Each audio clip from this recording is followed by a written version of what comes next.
Assalamualaikum warahmatullahi wabarakatuh. Bismillahirrahmanirrahim. Hamdan wa syukran lillah. Wassalatu wassalamu man la nabiyya ba'da. Amma ba'd. Yang terhormat Bapak Dr. Oka Widana SEMM selaku dosen mata kuliah Teori Ekonomi Syariah pada program Pasca Sarjana ITB Ahmad Dahlan Jakarta. Rekan-rekan sekalian di kelas 7 semuanya saja yang dirahmati Allah Subhanahu wa taala.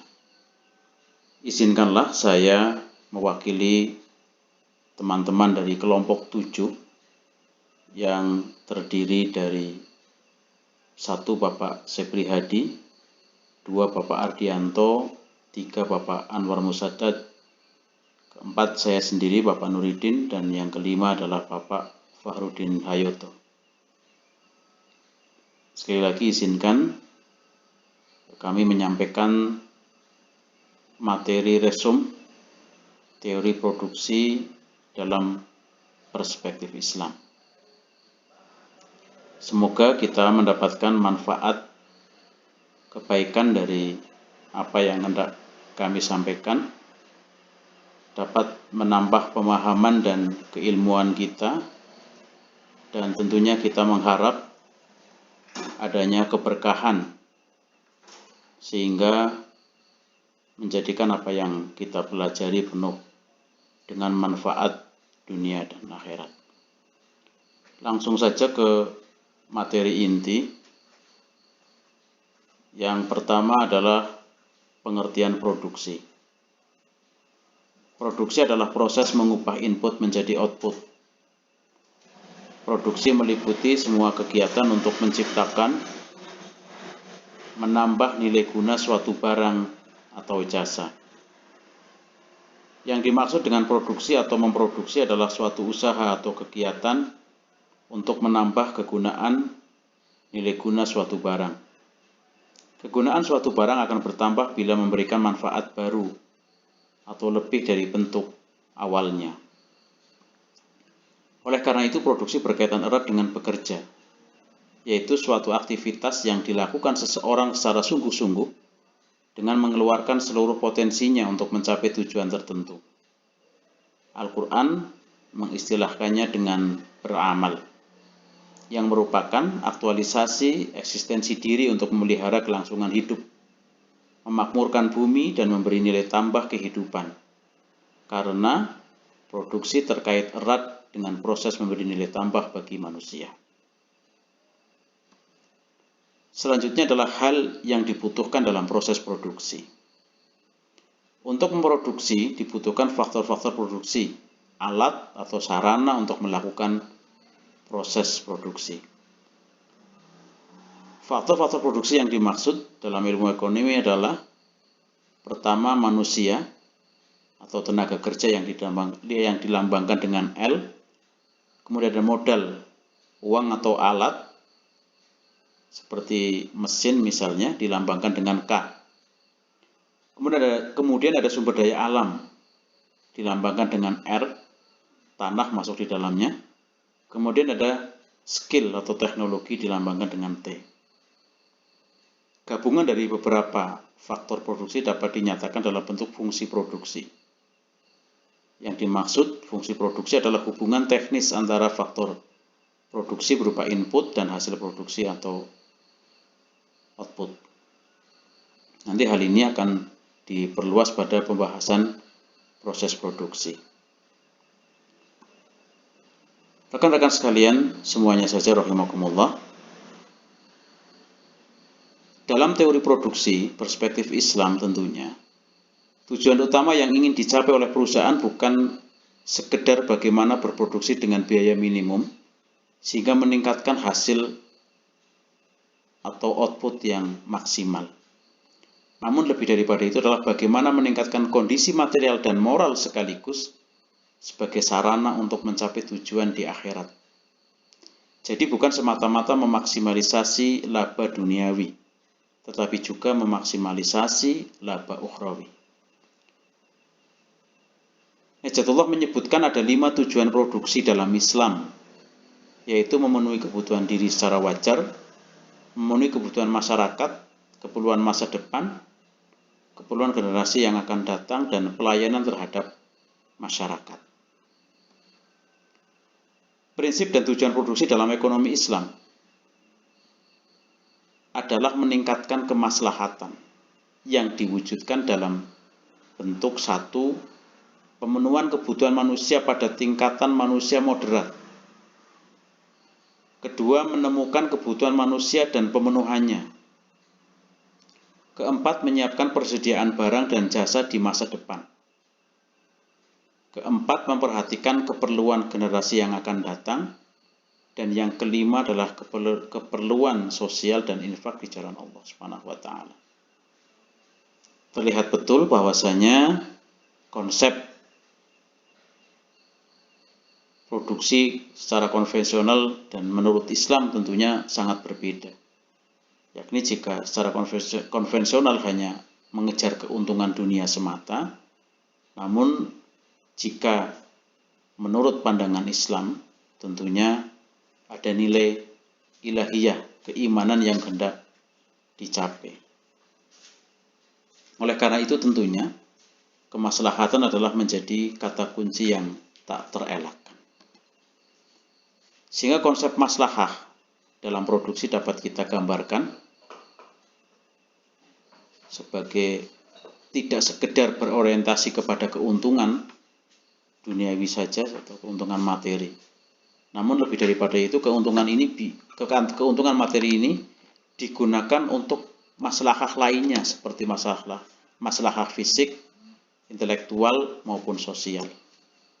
Sehingga rumusan masalahnya adalah maslahah sama dengan keuntungan yang di dalamnya terdapat nilai keberkahan.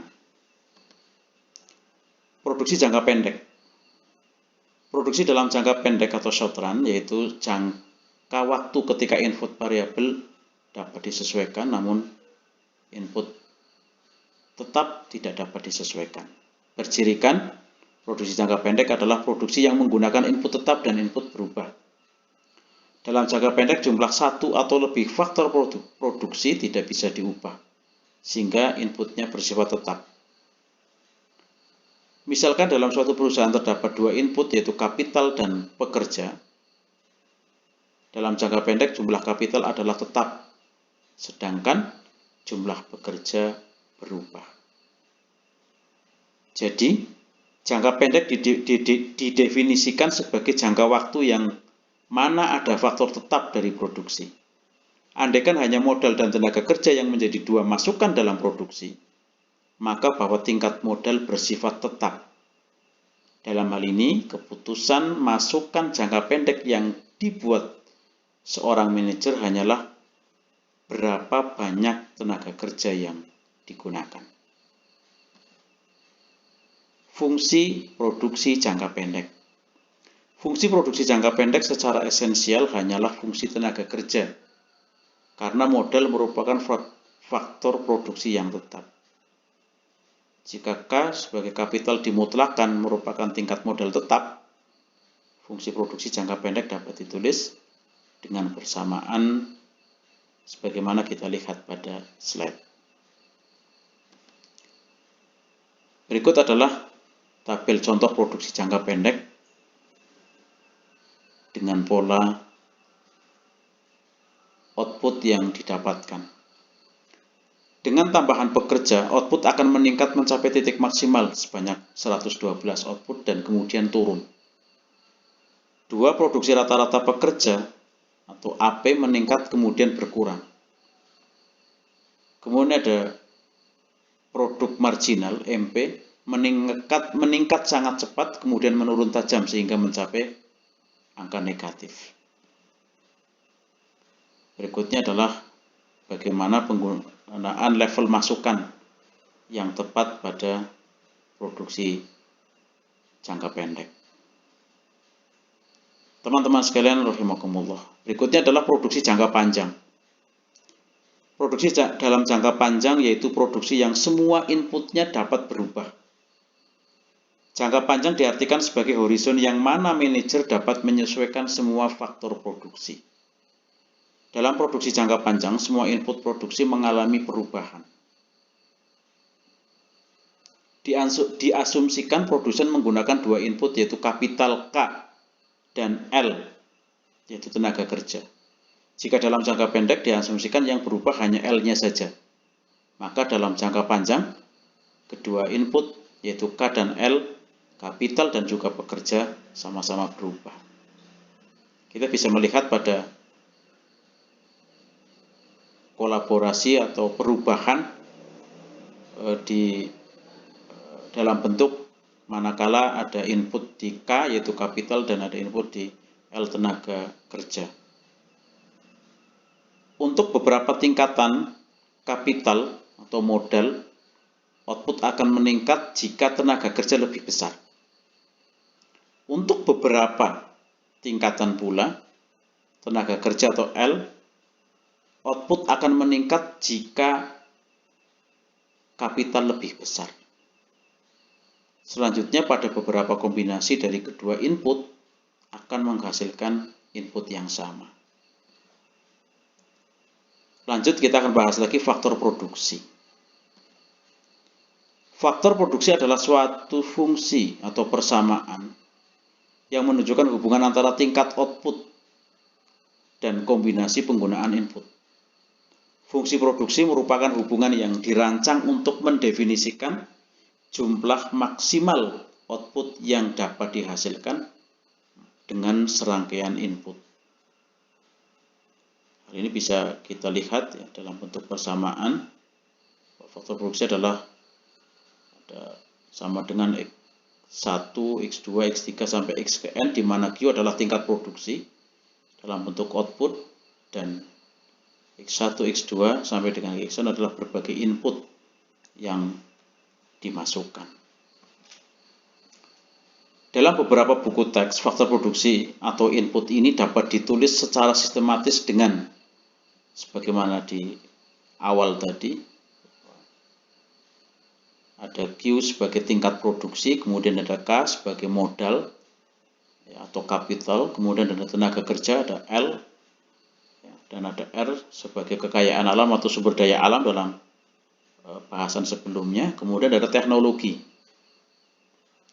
Persamaan di atas merupakan suatu pernyataan matematis yang pada dasarnya berarti bahwa tingkat produksi suatu barang tergantung kepada jumlah modal, tenaga kerja, kekayaan alam, dan tingkat teknologi yang digunakan.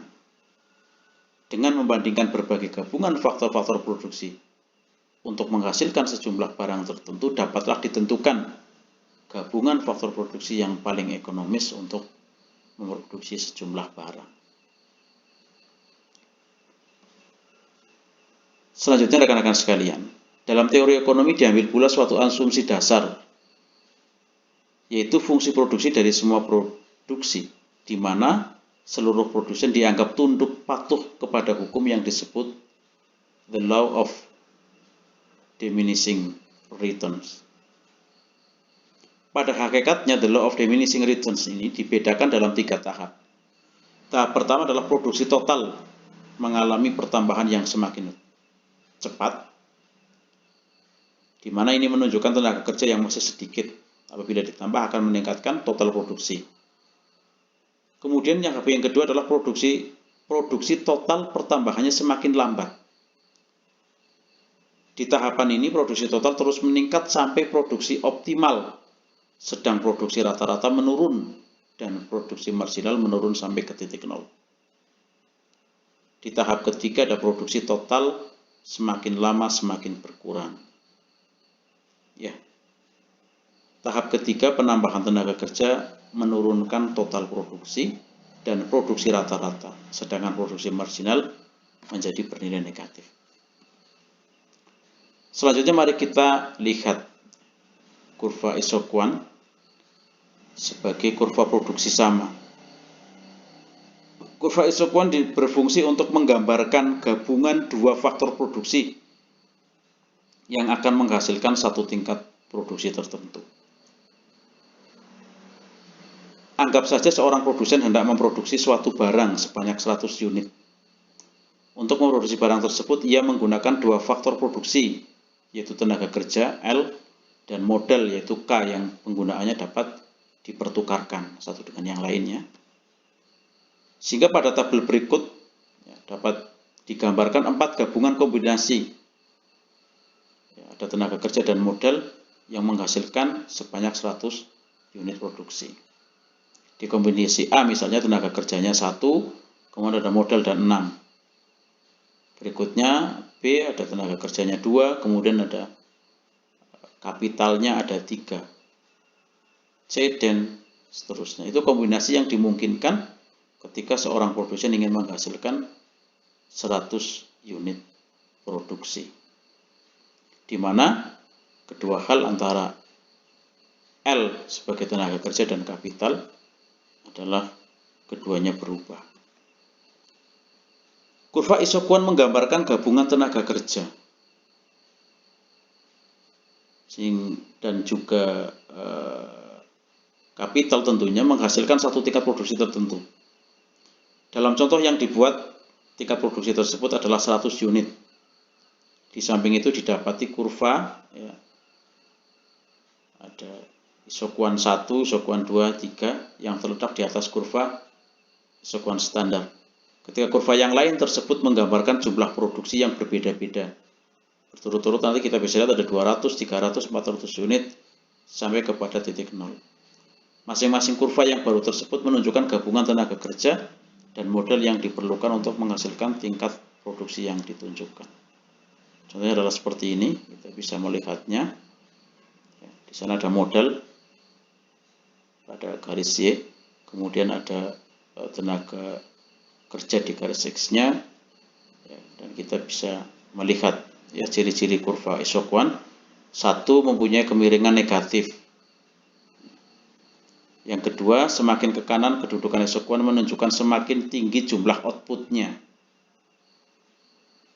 Kemudian isokuan tidak pernah berpotongan dengan isokuan yang lainnya. Karena jika berpotongan dengan yang lainnya berarti ada satu hal yang menunjukkan perbandingan terbalik. Kemudian ada isokuan cembung ke titik original.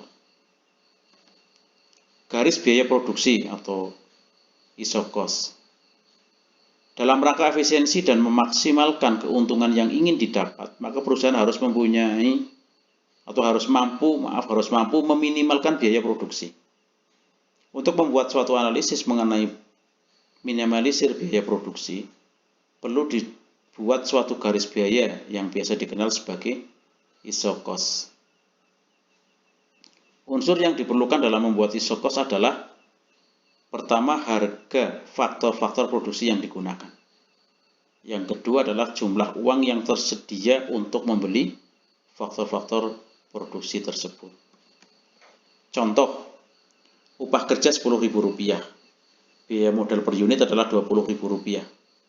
Uang yang tersedia Rp80.000. Dana tersebut bila digunakan modal saja diperoleh 4 unit. Tapi bila digunakan untuk memperoleh tenaga kerja, maka akan diperoleh 8 unit. Seterusnya, titik A pada TC menunjukkan dana sebesar 80.000 dapat memperoleh 2 unit modal dan 4 unit tenaga kerja. Ya, kita bisa melihatnya seperti ini, teman-teman sekalian.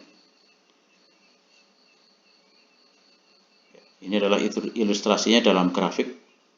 Selanjut, dengan menggunakan kedua kurva ini selanjutnya dapat dijelaskan hal-hal sebagai berikut. Ya, apabila jumlah pengeluaran untuk biaya produksi sudah ditentukan, ya, dan bagaimanakah yang akan memaksimalkan produksi? Yang kedua, apabila jumlah produksi yang akan dicapai telah ditentukan, maka keadaan yang bagaimanakah yang meminimalkan biaya? Selanjutnya adalah memaksimalkan produksi. Misal, uang dibelanjakan 15.000. Upah tenaga kerja per unit adalah Rp10.000. Biaya produksi maksimal adalah Rp300.000. Maka dapat membeli 1 unit faktor produksi saja, memperoleh 20 unit modal atau 30 tenaga kerja. Kombinasi titik paling optimum adalah 12 modal dan 12 tenaga kerja, yaitu pada titik C, di mana di titik inilah terjadi persinggungan antara kurva isokuan dan garis sesi cos. Ya, kita bisa lihat di di titik C. Ya.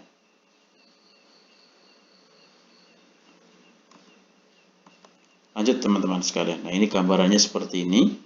Ya, kemudian ini dalam bentuk tabelnya.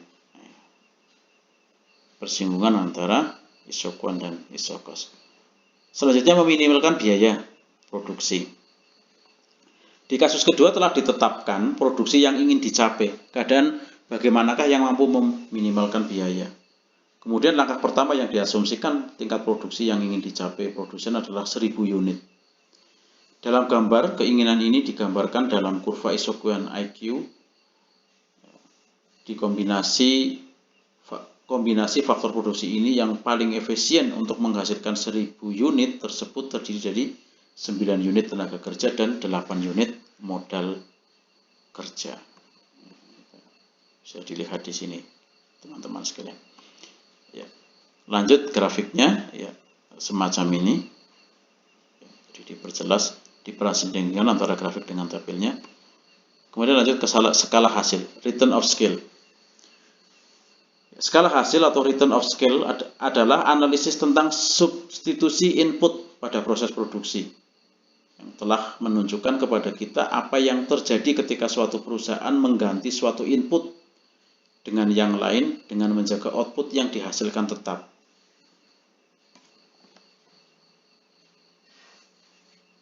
Increasing return to scale, tingkat skala hasil yang meningkat.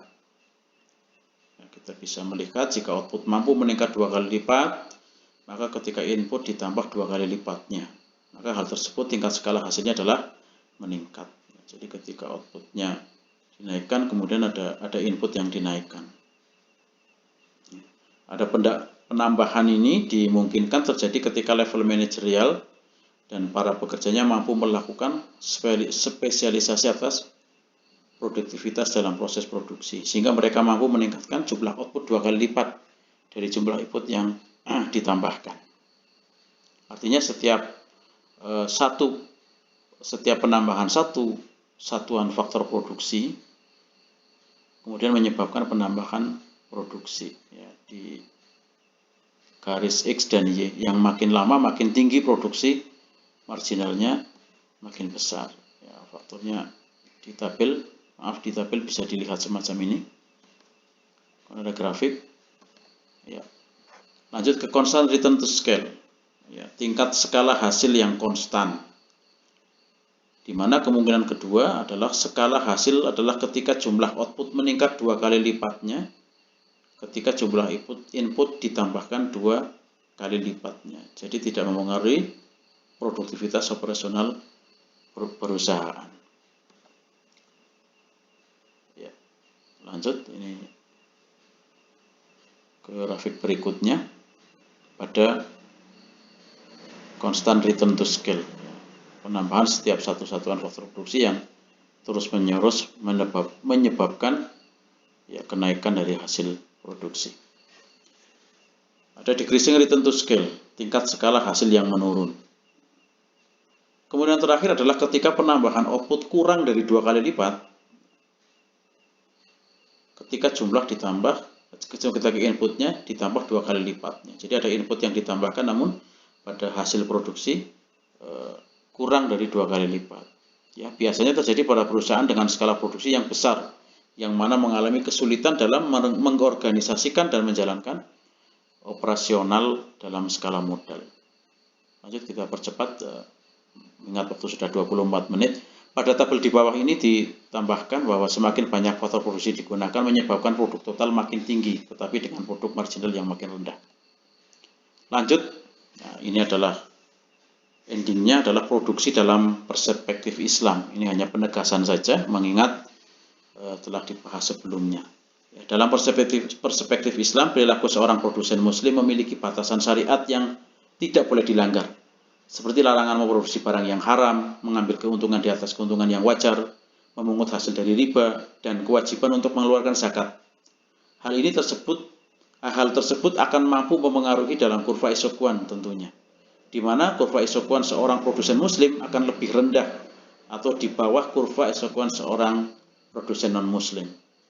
Karena adanya batasan syariat yang tidak boleh dilanggar. Dalam syariat Islam, keuntungan maksimal bukanlah suatu tujuan akhir, sebagaimana kita bahas sebelumnya, melainkan hanya tujuan antara semata, di mana tujuan akhirnya adalah mampu memberikan yang terbaik di jalan Allah Subhanahu wa Ta'ala.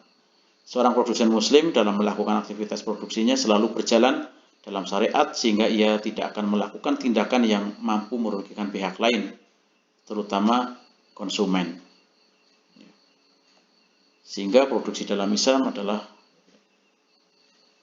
sangat berbeda sekali dengan pembahasan dalam teori konvensional.